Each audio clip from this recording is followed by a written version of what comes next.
2024 के लोकसभा चुनाव खत्म हो गए और चुनाव खत्म होने के पहले हमने कहा था कि ये चुनाव हमें बता देगा कि जो चार पार्टियां बनी हैं, यानी एक एनसीपी शरद पवार, शिवसेना और शिवसेना उद्धव बाला साहब ठाकरे, इन चार पार्टियों में से हमें ये समझ आ जाएगा कि असल दो पार्टी कौन सी है। ये आप तक पहुंचा देंगे। तो ये तो बात पता चल गई कि एनसीपी में, यानी एनसीपी शरद पवार, ये असल पार्टी है जिसे लोगों का सपोर्ट है। पर शिवसेना में कौन सी वाली शिवसेना सही है या असल है, ये डिसाइड कर पाना थोड़ा मुश्किल है। नमस्कार, मैं हूं वरुण सिंह और आप देख रहे हैं भारत वर्स विद वरुण सिंह।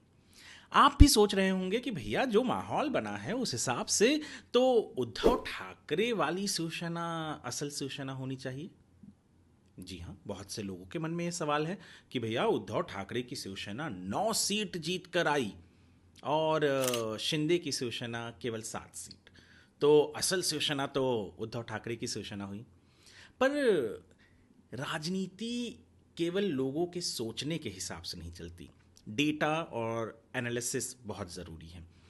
जैसे मैंने पहले कहा कि शरद पवार की एनसीपी 8 सीट जीती, वहीं पर अजीत पवार की एनसीपी केवल 1 सीट जीत पाई और बाकी जगह पर परफॉर्मेंस बहुत ही खराब था। यहाँ तक कि बारामती में अजीत पवार अपनी बीवी को चुनाव नहीं जिता पाए और उन्हें राज्यसभा में भेजना पड़ रहा है।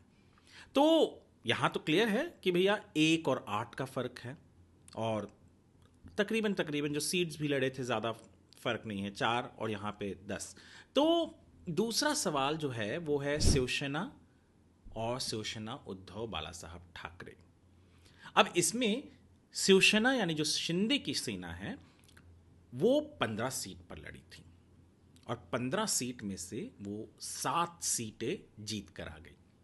वहीं उद्धव ठाकरे की शिवसेना एमवीए में जो 3 पार्टियां हैं, कांग्रेस, एनसीपी शरद पवार और यूबीटी शिवसेना, इन तीनों पार्टियों में सबसे ज़्यादा सीटों पर लड़ी थी उद्धव ठाकरे की शिवसेना, यानी 21 सीटों पर लड़ी और जीती 9।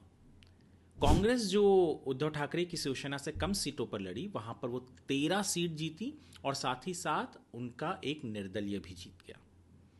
तो 21 सीटों पर लड़कर 9 सीट, यानी उद्धव ठाकरे की सेना का जो स्ट्राइक रेट है वो 42.85% है और वहीं पर शिवसेना यानी शिंदे सेना का जो स्ट्राइक रेट है 15 में से 7, वो 46.61% है।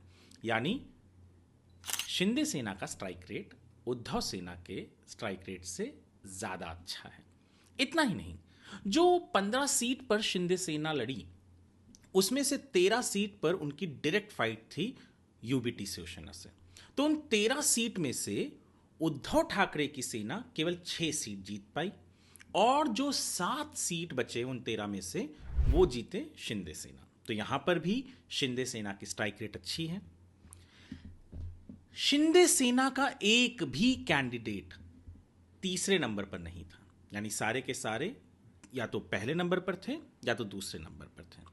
पर उद्धव ठाकरे की जो सेना है वो 2 महत्वपूर्ण सीटों पर, एक तो औरंगाबाद जहां पर वो तीसरे सीट पर थे, तीसरे नंबर पर थे, और दूसरा सांगली, यहां तो वो एक निर्दलीय से हार गए, निर्दलीय से तीसरे नंबर पर है, हारी भारतीय जनता पार्टी वहां पर, और तीसरे नंबर पर उद्धव ठाकरे की सेना थी और वो निर्दलीय इसलिए भी ये चोट पर या जख्म पर नमक रगड़ने के बराबर है क्योंकि जो निर्दलीय जीता वो कांग्रेस का निर्दलीय था सांगली की सीट पर, और उद्धव ठाकरे ने जीत मतलब जैसे ही इलेक्शन के रिजल्ट अनाउंस हुए तो पहला जो वार किया था वो इसी सीट को लेकर कहा कि कांग्रेस ने अगर साथ दिया होता तो शायद ये सीट वो जीत जाते। ये 2-3 आंकड़े जो मैंने आपको कहा, पहला आंकड़ा कि 21 सीट लड़कर 9 सीट जीती उद्धव ठाकरे की सेना, वहीं पर 15 सीट लड़कर 7 सीट जीती शिंदे सेना। स्ट्राइक रेट जो है वो शिवसेना का यानी शिंदे सेना का 46% के ऊपर है और उद्धव ठाकरे की सेना का केवल 42.85% है, इसमें भी फर्क है।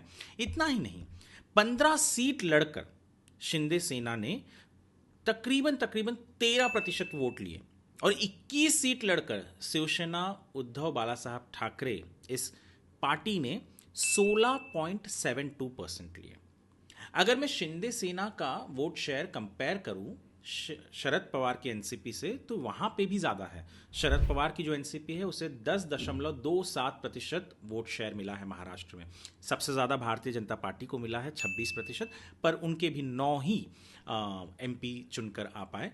तो सबसे ज्यादा जो है, यदि मैं बात करूं शिंदे सेना और उद्धव ठाकरे की सेना में, तो जो आंकड़े हैं वो कोई क्लियर कट रिजल्ट नहीं देते। एमपीज 9 उद्धव ठाकरे के ज़्यादा हैं, पर वो ज़्यादा सीटों पर भी लड़े। शिंदे सेना के साथ हैं, पर वो उद्धव ठाकरे के मुकाबले कम सीटों पर लड़ी।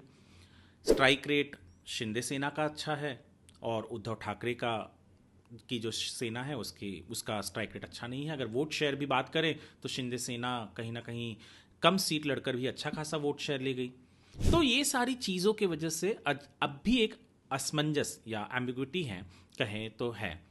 और इसी बात का असमंजस है कि किसे असली सेना कहें। ये आने वाले असेंबली चुनाव में शायद लोगों के मन में जो डाउट है वो क्लियर हो जाए जब वोट पड़ेंगे। पर अभी के लिए तो असली एनसीपी तो हम जानते हैं कि शरद पवार वाली असली एनसीपी इस चुनाव ने कह दिया, पर असली सेना कौन सी है ये समय ही बताएगा।